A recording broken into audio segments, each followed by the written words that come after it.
se on totta.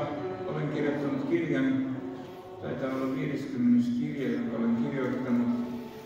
Ja tämä kirja on isoisästäni Juha-Vihtori Mäkisestä, joka asui tuolla Huittisten ja Keikojen rajalla koko elämänsä. Ja ehkä emänsä kanssa ajatteli silloin 1800-luvun lopulla, että he saavat täällä rauhassa elää niin kuin Herran kukkarossa. Mutta maailman myrskyt tulivat sinnekin.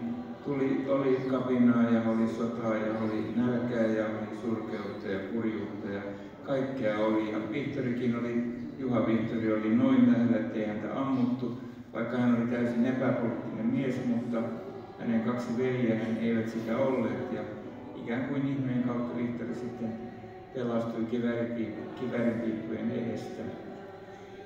Tämä kirja siis on myöskin tavallaan paikallishistoriaa ja vähän suurempaakin historiaa, jos on sitten Mäkisen, tai siihen aikaan kun aloitettiin, Vihtori aloittoi vielä Vanha Mäki nimeltä, niin hänen ja heidän historiaan. Kiitos isä, hienon kirjan sait aikaiseksi. Kiitos.